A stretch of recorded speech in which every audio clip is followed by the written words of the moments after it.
Hi friends, coconut oil ಅಥವಾ ಕೊಬ್ಬರಿ ಎಣ್ಣೆಯನ್ನ ನಮ್ಮ ಜೀವನದಲ್ಲಿ ಯಾವಾಗಲಾದ್ರೂ ಒಮ್ಮೆನಾದ್ರೂ ಬಳಸಿರ್ತೀವಿ. ತುಂಬಾ ಜನ ಕೂದಲುಗಳಿಗೆ ಉಪಯೋಗಿಸ್ತಾರೆ, ಹಾಗೆ ಕೆಲವು ಕಡೆ ಅಡುಗೆ ಮಾಡಲು ಸಹ ಬಳಸಲಾಗುತ್ತೆ.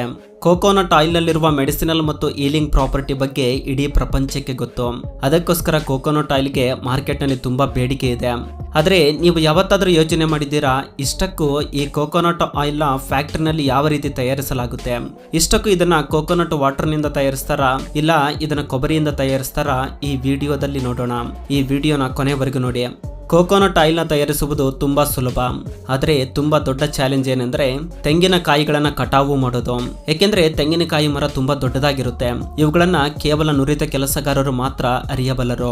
ಚಾಲೆಂಜಿಂಗ್ ಏನಂದ್ರೆ ಇವುಗಳು ಮಳೆ ಗಾಳಿಯಿಂದ ಮರಗಳು ಬಾಗುವುದು, ಇಲ್ಲ ಮರವನ್ನ ಹತ್ತೋದಕ್ಕೆ ಸ್ವಲ್ಪ ಕಷ್ಟವಾಗುತ್ತೆ. ಆದ್ರೆ ಒಂದು ಸಲ ಮರದಿಂದ ಕಾಯಿಗಳನ್ನ ಕಟಾವು ಮಾಡಿದ ನಂತರ ಇವುಗಳನ್ನ ಒಂದು ಕಡೆ ಶೇಖರಿಸಲಾಗುತ್ತೆ. ಭಾರತದಲ್ಲಿ ಅಧಿಕವಾಗಿ ಈ ತೆಂಗಿನಕಾಯಿ ಮರಗಳನ್ನ ಕರ್ನಾಟಕ, ಅಸ್ಸಾಂ, ಕೇರಳ ರಾಜ್ಯಗಳಲ್ಲಿ ಅಧಿಕವಾಗಿ ಬೆಳೆಯಲಾಗುತ್ತೆ. ತೆಂಗಿನಕಾಯಿ ಮರಗಳಿಂದ ಕಟಾವು ಮಾಡಿದ ನಂತರ ಇವುಗಳನ್ನ ಒಂದು ಕಡೆ ಶೇಖರಿಸಲಾಗುತ್ತೆ. ನಂತರ ಇವುಗಳನ್ನ ಫ್ಯಾಕ್ಟರಿಗೆ ತರಲಾಗುತ್ತೆ. ಫ್ಯಾಕ್ಟರಿನಲ್ಲಿ ಇವುಗಳನ್ನ 8 ರಿಂದ 9 ದಿನಗಳವರೆಗೆ UV ಸ್ಟೋರ್ ಮಾಡಿ ಇಡಲಾಗುತ್ತೆ. ಈ ರೀತಿ ಸ್ಟೋರ್ ಮಾಡುವುದರಿಂದ ತೆಂಗಿನಕಾಯಿ ಚೆನ್ನಾಗಿ ಒಣಗುತ್ತವೆ. ಒಣಗಿದ ನಂತರ ಈ ಕೋಕೋನಟ್ ಬ್ರೌನ್ ಕಲರ್ಗೆ ಬರ್ತವೆ. ನಂತರ ಕೆಲಸಗಾರರು ಅವರ ಕೈಗಳಿಂದ ಇದರ ಮೇಲಿರುವ ನಾರನ್ನ ತೆಗೆಯಲಾಗುತ್ತೆ. ಕೋಕೋನಟ್ ಆಯಿಲ್ ತಯಾರಿಸುವ ಕ್ರಮದಲ್ಲಿ ಬರುವ ಯಾವುದೇ ತ್ಯಾಜ್ಯ ವೇಸ್ಟ್ ಆಗುವುದಿಲ್ಲ. ಈ ತೆಂಗಿನಕಾಯಿ ನಾರನ್ನ ಹಗ್ಗ ತಯಾರಿಸಲು ಅಥವಾ ಹೊಲಗಳಲ್ಲಿ ಆರ್ಗಾನಿಕ್ ಫರ್ಟಿಲೈಸರ್ ರೂಪದಲ್ಲಿ ಬಳಸಲಾಗುತ್ತೆ. ಕೋಕೋನಟ್ ನಿಂದ ಈ ನಾರನ್ನ ತೆಗೆದ ನಂತರ ಇದರ ಮೇಲೆ ಒಂದು ದಪ್ಪದಾದ ಶೆಲ್ ಇರುತ್ತೆ, ಅಂದ್ರೆ ಕವಚವಿರುತ್ತೆ. ಇದಕ್ಕೋಸ್ಕರ ಇದನ್ನ ಡಿಶೆಲ್ಲಿಂಗ್ ಗೋಸ್ಕರ ಮುಂದಕ್ಕೆ ಕಳುಹಿಸಲಾಗುತ್ತೆ. ಡಿಶೆಲ್ಲಿಂಗ್ ಪ್ರೊಸೆಸ್ ನಲ್ಲಿ ಇವುಗಳನ್ನ ಕೆಲವು ಕಡೆ ಕೆಲಸಗಾರರೇ ಅವರ ಕೈಗಳಿಂದಲೇ ಇದರ ಶೆಲ್ ನ ತೆಗಿತಾರೆ.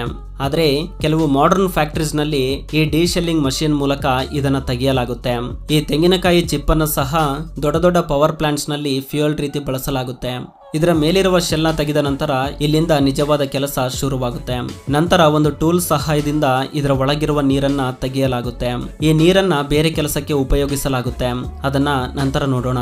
ಈ ಪ್ರೊಸೆಸ್ ನಲ್ಲಿ ಮುಂದೆ ಹೋದ್ರೆ ಈ ಕೊಬ್ಬರಿ ಮೇಲಿರುವ ಬ್ರೌನ್ ಲೇಯರ್ ನ ತೆಗೆಯಲಾಗುತ್ತೆ ಮತ್ತು ಈ ಕೆಲಸವನ್ನ ಸಹ ವರ್ಕರ್ಸೇ ಅವರ ಕೈಗಳಿಂದಲೇ ಮಾಡ್ತಾರೆ. ಇದರ ಮೇಲಿರುವ ಲೇಯರ್ ನ ತೆಗೆದ ನಂತರ 3 ಬಾರಿ ಈ ವೈಟ್ ಕೊಬ್ಬರಿಯನ್ನ ನೀರಿನಿಂದ ಸ್ವಚ್ಛಗೊಳಿಸ್ತಾರೆ. ಇಲ್ಲಿ ಒಬ್ಬ ಕ್ವಾಲಿಟಿ ಕಂಟ್ರೋಲರ್ ಇವುಗಳನ್ನ ಇನ್ಸ್ಪೆಕ್ಷನ್ ಮಾಡ್ತಾರೆ. ಹಾಳಾಗಿರುವ ಅಥವಾ ಕೆಟ್ಟೋಗಿರುವ ಕೋಕೋನಟ್ ನ ಬೇರ್ಪಡಿಸಲಾಗುತ್ತೆ. ಎಲ್ಲಾ ಕೋಕೋನಟ್ ನ ಇನ್ಸ್ಪೆಕ್ಷನ್ ಮಾಡಿದ ನಂತರ ಇವುಗಳನ್ನ ಕಟ್ಟಿಂಗ್ ಮಷೀನ್ ಹತ್ತಿರ ಕಳುಹಿಸಲಾಗುತ್ತೆ.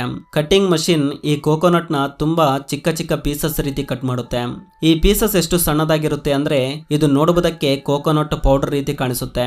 ಈ ಕೋಕೋನಟ್ ಪೌಡರ್ ನಲ್ಲಿ ತುಂಬಾ ಮಾಯಿಶ್ಚರ್ ಇರುತ್ತೆ. ಇದನ್ನ ಬೇರೆ ಮಾಡಲು ಇದನ್ನ ಒಂದು ಡ್ರೈಯರ್ ನಲ್ಲಿ ಹಾಕಲಾಗುತ್ತೆ. ಇದು ಆಲ್ಮೋಸ್ಟ್ ಎಲ್ಲ ಮಾಯಿಶ್ಚರ್ ನ ಎವಾಪರೇಟ್ ಮಾಡಿಬಿಡುತ್ತೆ.